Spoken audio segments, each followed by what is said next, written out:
स्वरूपदास जी स्वामी जी की सेवा में थे। स्वामी जी बड़े संतुष्ट थे इनकी।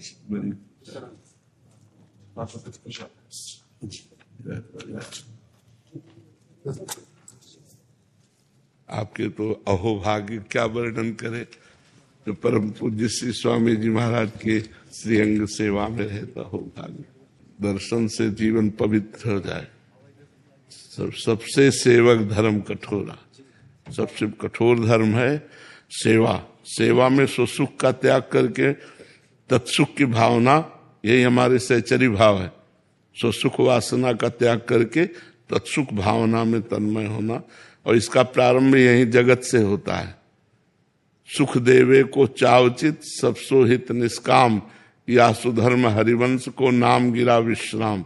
सुख देवे को, प्रत्येक प्राणी को, और फिर प्रत्येक प्राणी की बात अलग है, महापुरुषों को सुख देने की बात, ये तो भगवान की विशिष्ट कृपा होती है जिस पर उसी को ये सौभाग्य प्राप्त होता है। आपने श्री स्वामी जी की अंग सेवा की तो बहुत बड़ी सौभाग्य। सेवा तो महाराज संत ही करते हैं, जीव क्या करेगा। हाँ, पर कभी भगवान सौभाग्य देते हैं और बल देते हैं, कृपा करते हैं, तो सेवा की योग्यता प्रदान कर देते हैं। भजन तो प्रायः भाग्य से ही होता है, लेकिन सेवा शब्द एक अलग महत्व प्रकट कर देती है। सेवा में सुख वांछा का और देहाभिमान का नाश स्वाभाविक हो जाता है, क्योंकि स्वामी की आज्ञा पर तत्पर रहना है ना। और भजन करते करते हो सकता है कई जन्म लगे देहाभिमान नाश के लिए। देह भाव का जो नाश है बहुत कठिन है। चाहे वेदांत दर्शन कंठस्थ हो जाए तो भी देह भाव का नाश नहीं होता।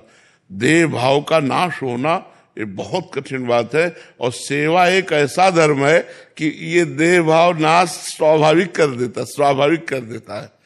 इसीलिए गुरुपद पंकज सेवा तीसरी भक्ति अमान, मान रहित होकर, तो मान रहित, मान का शब्द देह भाव से आता है।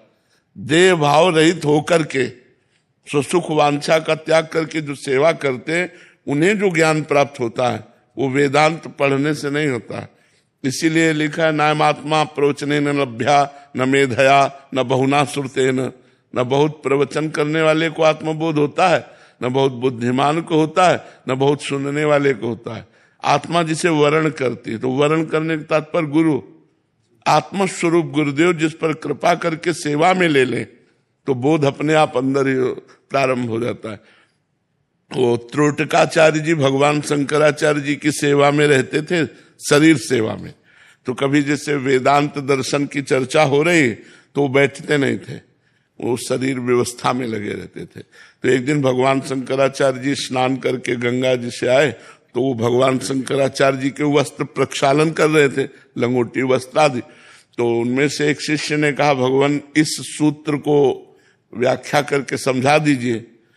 तो उन्होंने कहा कि त्रोटक भी आ जाए, त्रोटकाचार्य जी के लिए कहा। तो सब हंस दिए, क्योंकि वो कभी बैठते ही नहीं थे वेदांत चर्चा में। वो शरीर सेवा में लगे रहते हैं, फलमनिया करना है, ये करना है, वस्त्र धोना है, ये।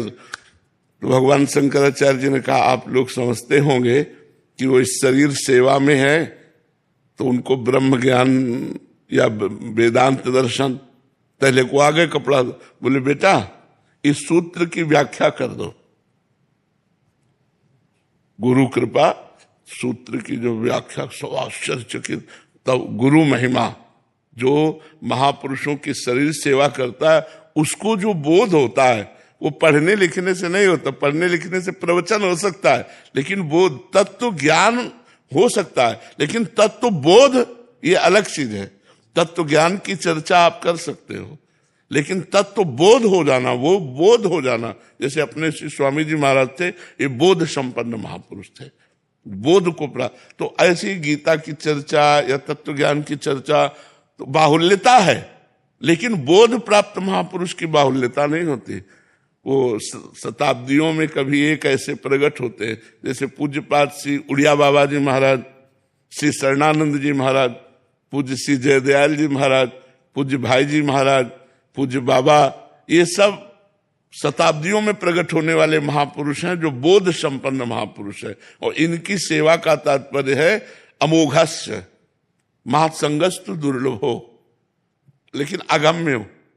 अगर निर्वाह कर ले जाए सेवा का तो अमोघस्य, निश्चित भगवत तत्व का बोध हो जाए, निश्चित भगवत प्राप्ति हो जाए। वैसे पहले दर्शन हुए हैं, पहले दर्शन हुए हैं, क्योंकि दर्शन नाम से तो मुझे परिचय नहीं था, लेकिन रूप देखा तो मुझे लगा कि पहले दर्शन हो चुके हैं।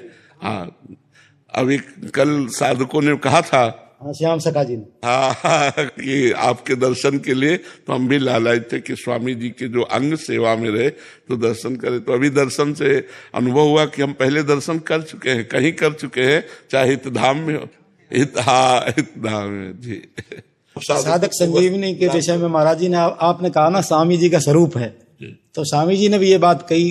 एक बार महाराज जी कहीं से कार्यक्रम करके जाने लगे जी, तो एक बालिका रोने लगी संतों के वियोग में, छुड़त एक प्राण हर ले जैसी बात। जी जी।